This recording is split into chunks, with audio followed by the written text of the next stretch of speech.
This is the QTV Nightly News, which is also on Q Radio 103.3 FM, and I am Jacqueline Collie. Thank you for joining us. Here are the headlines. The Gambia Supreme Islamic Council, in collaboration with UNICEF, today opened a 4-day national workshop to engage religious leaders to promote key child welfare, health and sanitation practices across the country. The United States Embassy in Banjul hosted a Foreign Press Center media forum on how international reporting exchanges are strengthening journalism and democracy in the Gambia. The West African Institute for Financial and Economic Management on Monday launched a 5-day regional training program on public sector debt statistics, government security markets, and transparency in the Gambia. The Sheikh Zayed Regional Eye Care Center, in collaboration with a team of medical doctors from Fajir Global in the United States, is providing free corneal transplant surgery to Gambians.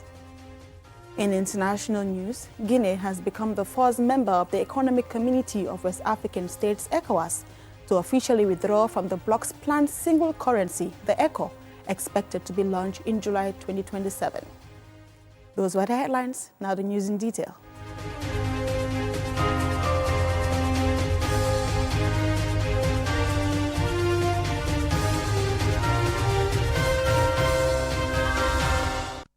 On Monday, the Gambia Supreme Islamic Council, in collaboration with UNICEF, officially opened a 4-day national workshop to engage religious leaders to promote key child welfare, health and sanitation practices across the country.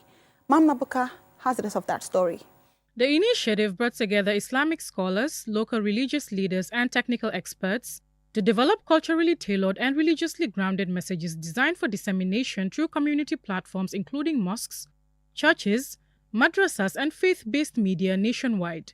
The goal is to address critical areas affecting child survival and development such as exclusive breastfeeding, routine immunization uptake, early birth registration and school enrollment and retention rates. Additionally, guided by the belief that religious institutions play a pivotal role in shaping public attitudes, the gathering will target environmental sanitation by advocating against open defecation. By framing health and social awareness within faith-grounded principles, the workshop aims to effectively bridge information gaps and foster sustainable behavioral changes across communities in the Gambia. Here is Imam Usman Jah, lead facilitator of the program. Islam teaches us that caring for children, protecting health, and promoting knowledge are acts of worship and responsibility. By developing faith-based key messages, we ensure that these vital practices are not seen as external policies, but as values deeply aligned with our religions. Reverend James Bowen of the Gambia Christian Council, commending the initiative's effort to build a healthier Gambia, urged participants that their message must be intentional to ensure maximum effectiveness. It is not enough to come here, listen to the deliberations, to join in the activities, to join the workshops, but I think we should go out and be intentional to teach our followers. Here are Nafisa bint Shafiq, UNICEF country representative, and Imam Basiru Drame, national coordinator for the Gambia Interreligious Committee. Religious leaders have a particularly important role in making child rights a lived reality. Your voices can correct misinformation, challenge harmful norms, and encourage behaviors that protect and also nurture every child in the Gambia. Inshallah, UNICEF will know that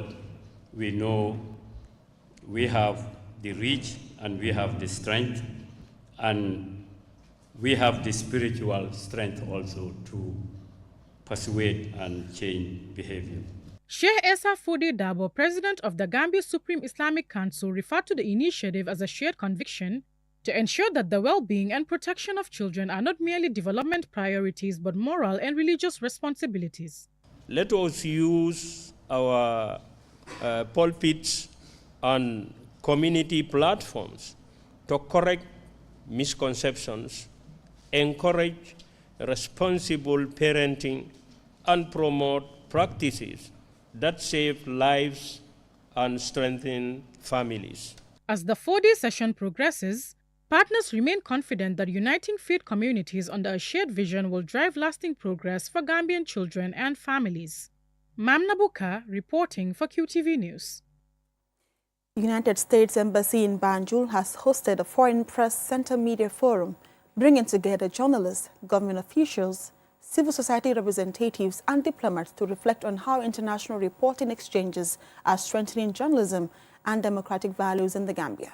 Usman Jatta reports. The forum comes as the United States marks the 250th anniversary of its independence, celebrating a long tradition of democratic values and international partnerships. For many journalists, a reporting trip lasts only a few days, but sometimes it changes the stories they tell. For a group of Gambian reporters, that journey began in Washington through the U.S. State Department's Foreign Press Center reporting tours. Their experiences were at the center of the U.S. Embassy's Foreign Press Center Media Forum, where journalists reflected on how international exchanges can strengthen reporting and broaden perspectives. Opening the forum, the charge d'affaires at the U.S. Embassy, Robert Anderson, said a free and professional media remains essential to every democratic society. You know, we very much value your service and all that you do for the Gambia, and we want to recognize those journalists who have also spent a little bit of time in the United States, because that really has cemented the bonds between our countries, but also the way that we understand each other. The reporting tours expose journalists to issues such as elections, migration, climate change and youth engagement, helping them report from a broader context when they return home. Joining virtually from Washington was Jeff Wishinka, the director of the U.S. Foreign Press Center. Programs like this matter, and they matter now more than ever. It's a noisy, complicated, competitive, and rapidly changing information environment out there. Authentic, fact-based, on-the-ground reporting remains critical. Representing the GPU President Isa Decatur, Program Officer Juldin Jai said at a time when misinformation is spreading quickly, investing in journalists is also an investment in public trust and accountable governance. The experiences shared by our colleagues who have participated in the Foreign Press Center reporting tours demonstrate the value of international exchange and professional learning. The Gambia Press Union remains committed to promoting excellence in journalism, defending press freedom, supporting media professionalism, and fostering an environment where journalists can carry out their work safely and independently. The Minister of Information, Dr. Ismail Cisse, thanked the United States for supporting the professional growth of Gambian journalists. Today's event is much more than a gathering of media professionals. It is a celebration of ideas. It is about knowledge exchange. It is about professional growth. But most importantly, it is about our shared belief that a free, independent, and responsible press is essential to every thriving democracy. QTV's Aliu Cisse and Omar Ba of the Standard newspaper shared how the reporting tour broadened their perspectives. One thing that stood out for us and one lesson that we learned is how could we learn from countries like the United States, and so we're able to sustain our democracy that we have in this country, but equally how do we ensure that human rights is respected, not just in countries where there is already democracy, but in countries where we still have dictatorship. We have to be really well prepared ahead of this election so that we don't just report, but we report accurately, factually. Beyond the discussions, the message was simple. Strong journalism depends on learning, experience, and a commitment to telling the truth. Usman Jatta, QTV News. The West African Institute for Financial and Economic Management on Monday launched a 5-day regional training program on public sector debt statistics, government securities market, and transparency in the Gambia. Loliam Kamara covered the opening and filed this report. Global financial landscape continues to change swiftly, with public debt management and domestic government securities markets gaining increasingly importance in macroeconomic oversight, fiscal sustainability, and the development of financial markets. In this context, dependable and prompt public sector debt statistics are vital for sound policy making, effective risk assessment, and informed decision making. Organizers say the course is aimed at middle to senior officials from finance ministries, central banks, debt management offices, and statistical agencies involved in compiling, analyzing, or managing public sector debt. It will also benefit market participants, including primary dealers, brokers, and investors in government securities. Mohamed B. Adamo, the Director of Fiscal Policy, Debt Management, and Regional Integration at YFM, acting on behalf of the Director General, describes the program as timely and vital. He points out that many countries in the region face a challenging global fiscal environment characterized by rising borrowing costs, reduced domestic revenue, climate-related shocks, and increased debt risks. In such an environment, the quality of a country's public debt management becomes a decisive determinant of macroeconomic stability, creditworthiness, and development prospects. Prudently managed, public debt is a legitimate and powerful instrument for financing infrastructure, human capital, and productive investment. Poorly managed, however, it becomes a source of fiscal fragility, market distrust, and lost development opportunity. Over the course of the 5 days, participants will also engage in practical group exercises designed to translate classroom learning into country-specific reform plans while strengthening regional cooperation and professional networks. Representing the Gambia government, the governor of the central bank, through his delegate, Karamo Jawara, director of banking and payment systems, welcomed delegates to Banjul and highlighted the training's importance for ongoing public financial management reforms. So you and I will agree that, the use of transparency now is not a matter of convenience. It becomes an obligation because citizens will ask for it if we don't give it to them. So the public debt guides and all what we may be going through in the next 5 days will equip us. How do we do this, at best? Mr. Jawara's speech further emphasized ongoing reforms in the Gambia aimed at enhancing debt management through integrating debt recording systems, the Integrated Financial Management Information System, IFMIS, and security settlement platforms to boost efficiency, accuracy, and transparency. By convening policymakers and technical experts from the region, YFM continues to play a crucial role in building institutional capacity necessary for macroeconomic stability, better public financial management, and sustainable development in West Africa. For QTV News, Loli M. Kamara. We'll now go for a commercial break. When we return, we have more national and international news stories. Still stay tuned. In today's world, speed matters. But slow internet can hold you back. Now, the future of connectivity has arrived in the Gambia. QCell's Q-Fiber, ultra-fast, ultra-reliable internet designed for the way you live. Stream your favorite shows without buffering. Power your business with seamless video calls. Study, work, and play online like never before. From homes to businesses, QCell Fiber is connecting the Gambia to the future. QCell's Q-Fiber. Get connected today. Call 145 or 300-3779. QCell. We innovate, others follow.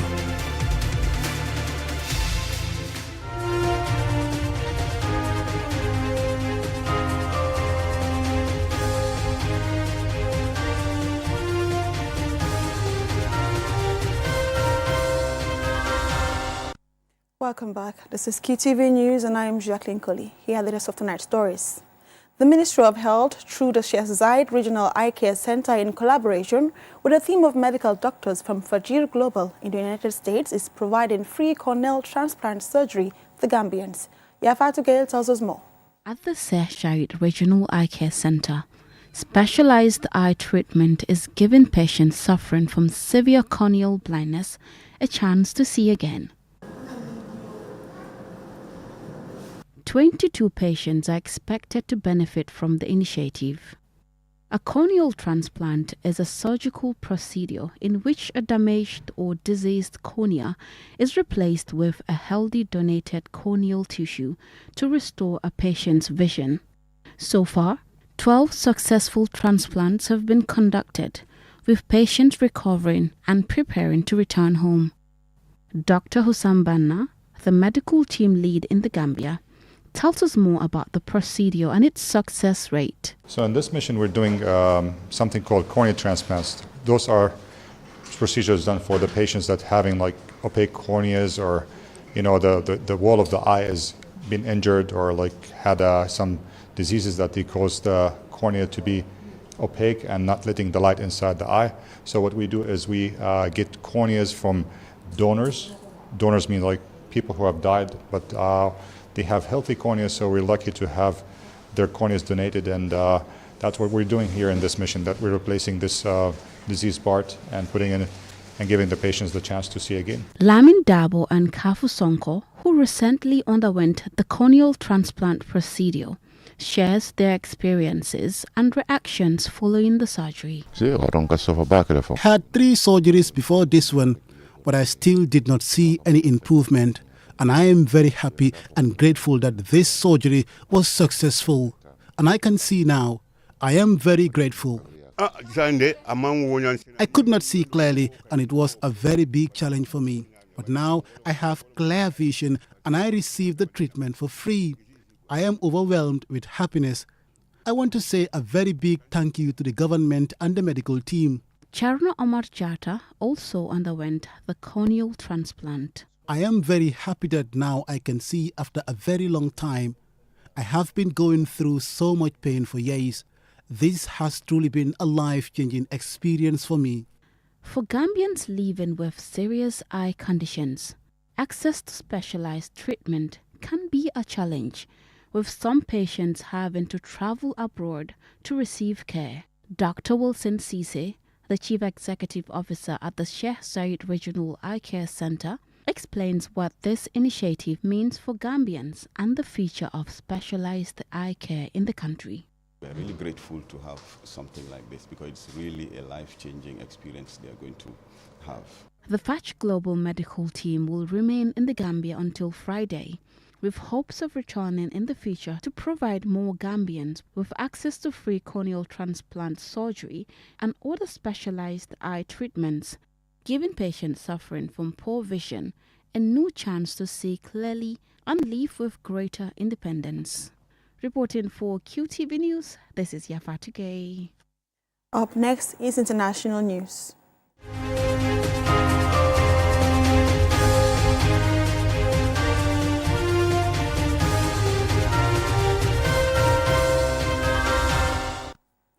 Guinea has become the first member of the Economic Community of West African States, ECOWAS, to officially withdraw from the bloc's planned single currency, the ECO, expected to be launched in July 2027.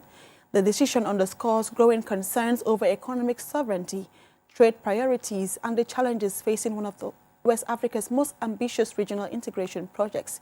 Here is Lenisa Gomez. Guinea's decision to stay out of the ECO marks a significant setback for ECOWAS's long-standing goal of establishing a common currency to strengthen regional trade, economic cooperation, and financial stability. Guinean authorities argue that adopting the ECO will limit the country's ability to independently manage its monetary policy at a time when its economy is driven largely by exports to Asian markets. Nearly 80% of Guinea's exports, including bauxite and gold, are destined for Asia, making its economic priorities different from many of its West African neighbors. Officials believe maintaining the Guinean franc gives the country greater flexibility to respond to fluctuations in commodity prices, inflation, and global demand for its mineral resources.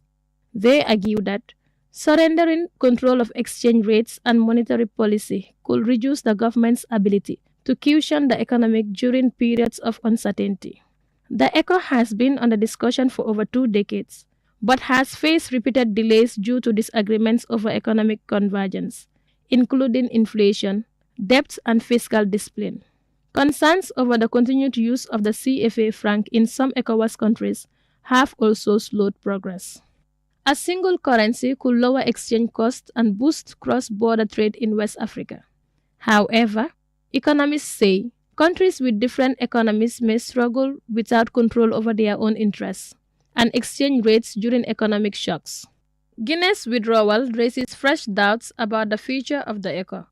Analysts warn that if more ECOWAS members opt out, the bloc's goal of a fully integrated regional market could be at risk. The development could also weaken the bloc's collective negotiating power with major international partners, including China, the European Union, and Gulf states, while encouraging countries to pursue separate financial and trade arrangements. As ECOWAS moves towards its planned 2027 launch, attention will now focus on whether the regional bloc maintains its current roadmap or considers a more flexible phased approach to accommodate differing national economic interests. Lenisa Gomez, QTV News.